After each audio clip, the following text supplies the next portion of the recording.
जय शिवराय. मी सचिन हवळे पाटील. बच्चू कडू यांचं नागपूरला जे शेतकऱ्यांसाठीचं आंदोलन चालू होतं, रास्ता रोको चालू होता.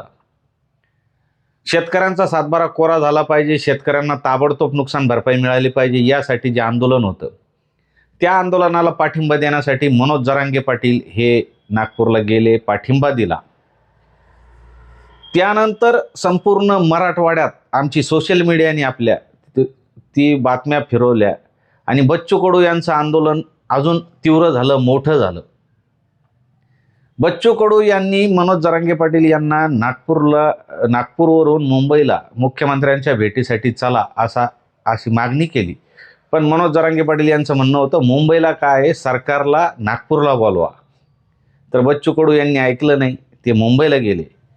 कारण जरांगे पाटलाला माहीत होतं, मुंबईला जर गेलं तर तिथं काजूच हे देणार आणि शुद्ध फसवणूक करणार.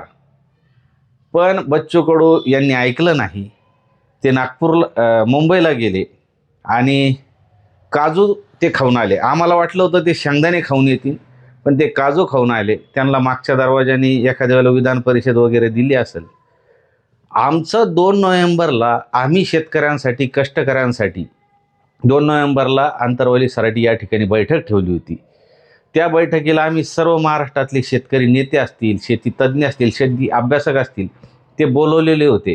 पण 2 गट पडू नये, फूट पडू नये म्हणून आपण ती बैठकही रद्द केली आणि बच्चू कडू यांना पाठिंबा दिला.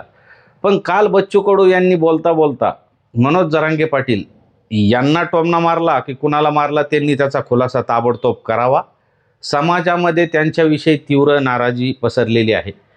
मनोज जरांगे पाटील यांनी बरोबर सांगितलं की 30 जून 2026 पर्यंत आमच्या कित्येक शेतकरी आत्महत्या करतील. तुम्हाला 8 महिन्याचा कालावधी कशाला लागतो?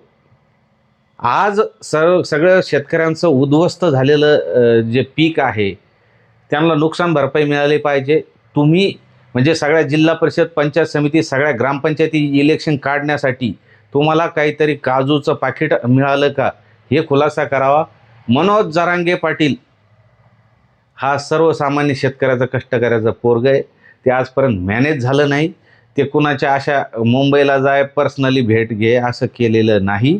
तुम्ही जे बोलले त्यामुळं तीव्र नाराजी पसरलेली आहे.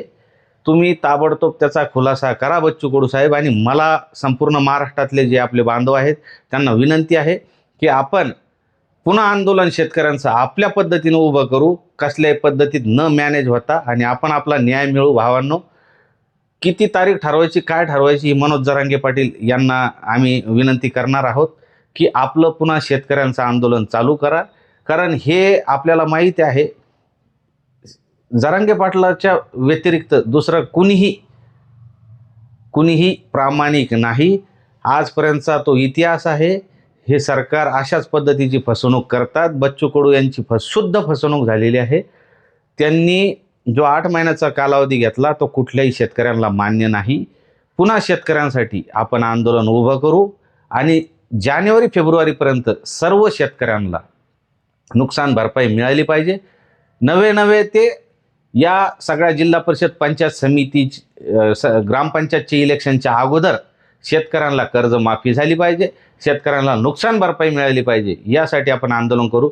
भावांनो, प्रत्येकाने जास्तीत जास्त हा व्हिडिओ शेअर करा आणि आपलं चॅनल फॉलो करून घ्या. जय शिवराय.